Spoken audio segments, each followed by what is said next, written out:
ಗೃಹಲಕ್ಷ್ಮಿಯರಿಗೆ ration card ಇದ್ದವರಿಗೆ ದೊಡ್ಡ breaking news ಬಂದಿದೆ. ಸಿಹಿ ಸುದ್ದಿ, 6,000 ರೂಪಾಯಿ ಒಂದು ಕಡೆಗೆ ಹಣ ಜಮೆ ಆಗ್ತಾ ಇದೆ. ಹೌದು ವೀಕ್ಷಕರೇ, ನೀವು ಕೂಡ ಗೃಹಲಕ್ಷ್ಮಿ ಫಲಾನುಭವಿಗಳಾಗಿದ್ರೆ, ರೇಷನ್ ಕಾರ್ಡ್ ಹೊಂದಿದ್ರೆ ವಿಡಿಯೋನ ಪೂರ್ತಿಯಾಗಿ ನೋಡಿ, ವಿಡಿಯೋಗೆ ಲೈಕ್ ಕೂಡ ಮಾಡಿ. ಹೌದು ವೀಕ್ಷಕರೇ, 27ನೇ ಕಂತು ಹಣ ಬಿಡುಗಡೆ ಆಗಿದೆ. ಇನ್ನು ಗೃಹಲಕ್ಷ್ಮಿಯರಿಗೆ ಬಾಕಿ ಕಂತು ಹಣ ಬಿಡುಗಡೆ ಬಗ್ಗೆನೂ ಕೂಡ ದೊಡ್ಡ ಒಂದು ಸಿಹಿ ಸುದ್ದಿ ಕೂಡ ಬಂದಿರುವಂತದ್ದು.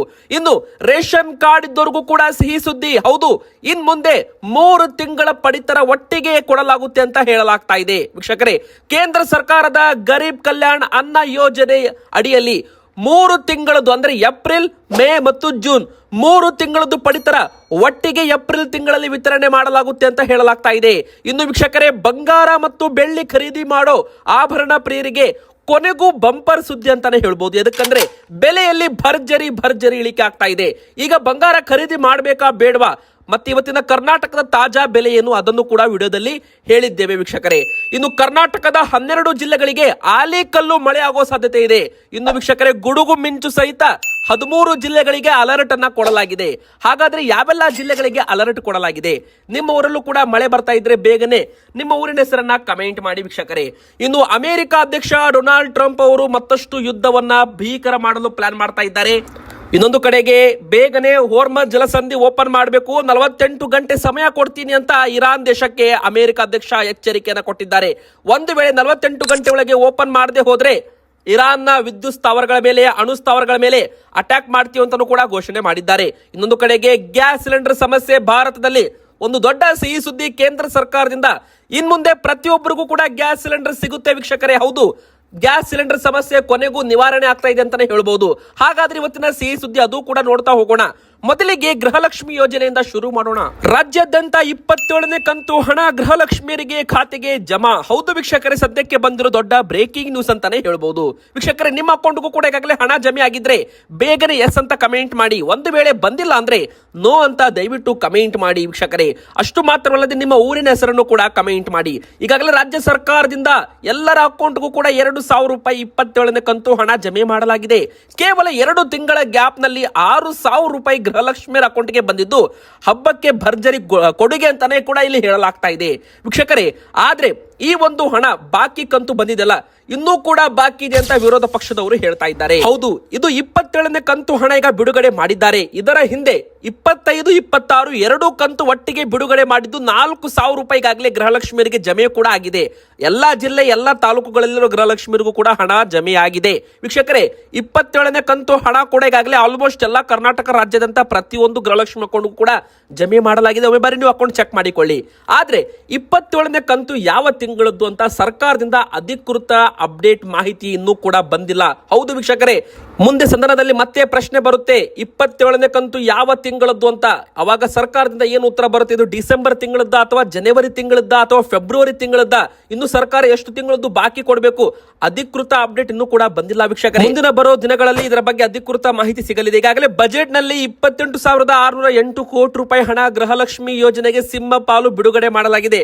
ಈ ಮೂಲಕ ಇನ್ ಮುಂದೆ ಪ್ರತಿ ತಿಂಗಳು ನಿಮ್ಮ ಅಕೌಂಟ್ಗೆ 2,000 ರೂಪಾಯಿ ಬರುತ್ತೆ. ಅದು ಮಾತ್ರ ನಿಮಗೆ ಚಿಂತನೆ ಬೇಡ ಅಂತಾನೂ ಕೂಡ ಇಲ್ಲಿ ಹೇಳ್ಬೋದು. ಯಾಕಂದ್ರೆ ಪ್ರತಿಯೊಂದು ಗೃಹಲಕ್ಷ್ಮಿ ಯೋಜನೆ ಅಕೌಂಟ್ಗೂ ಕೂಡ ಈಗಾಗಲೇ 2,000 ರೂಪಾಯಿ ಸರ್ಕಾರ ಜಮೆ ಮಾಡ್ತಾ ಇದೆ.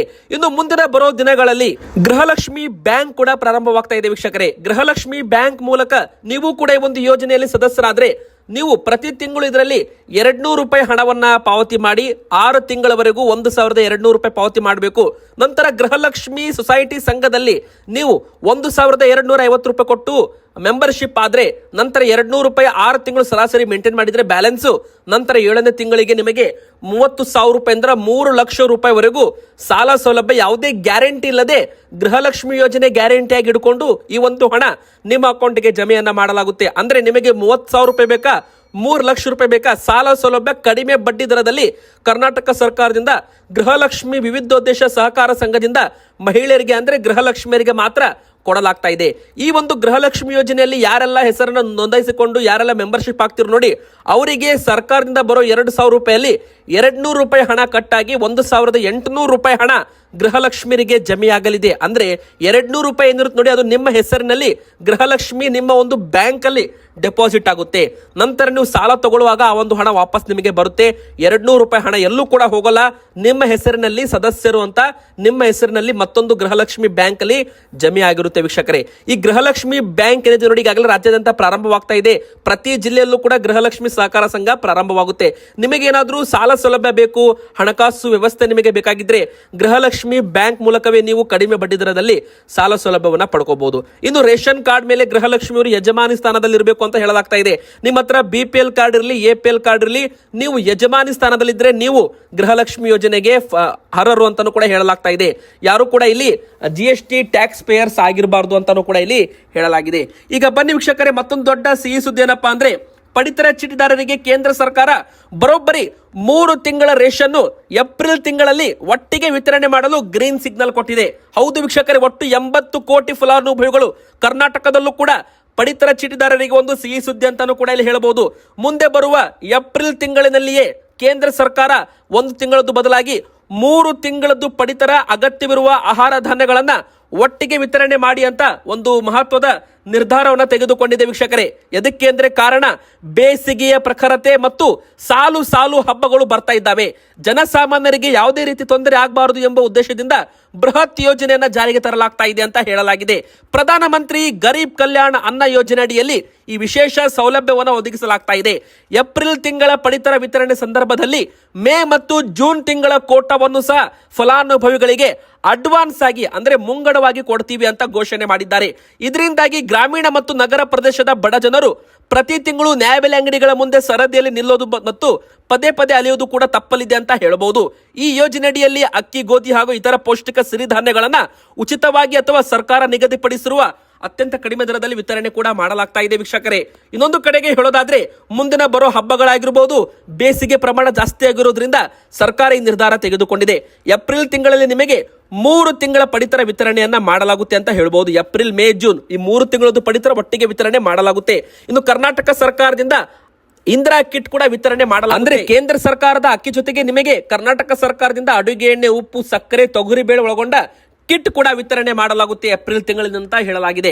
ಇನ್ನು ವೀಕ್ಷಕರೇ, ಬಂಗಾರ ಖರೀದಿ ಮಾಡೋರಿಗೆ ಕೊನೆಗೂ ಬಂತು ಬಂಪರ್ ಸುದ್ದಿ. ಹೌದು ವೀಕ್ಷಕರೇ, ಮತ್ತಷ್ಟು ಇಳಿಕೆ ಆಗುತ್ತೆ ಬಂಗಾರ ಬೆಳ್ಳಿ ಅಂತ ತಜ್ಞರು ಹೇಳ್ತಾ ಇದ್ದಾರೆ. 2 ದಿನದಲ್ಲಿ 20,000 ರೂಪಾಯಿ ಬಂಗಾರ ಇಳಿಕೆ ಆಗಿದ್ರೆ ಬೆಳ್ಳಿ ಬರೋಬ್ಬರಿ 75,000 ರೂಪಾಯಿ ಇಳಿಕೆ ಆಗಿರುವಂತದ್ದು. ವೀಕ್ಷಕರೇ, ಅಮೆರಿಕನ್ ಡಾಲರ್ ಬಲವಾಗಿದ್ದಕ್ಕೆ ಇದಕ್ಕೆ ಕಾರಣ ಅಂತ ಹೇಳಲಾಗ್ತಾ ಇದೆ. ಅಂದ್ರೆ ಯಾವಾಗ ಅಮೆರಿಕ ಇಂಟ್ರೆಸ್ಟ್ ರೇಟ್ಸ್ ಗಳು ಯಥಾಸ್ಥಿತಿ ಕಾಯ್ದುಕೊಂಡು ನೋಡಿ, ಅವಾಗ ಬಂಗಾರದ ಬೆಲೆಯಲ್ಲಿ ಭಾರಿ ಒಂದು ಇಳಿಕೆ ಕಂಡು ಬಂದಿದೆ.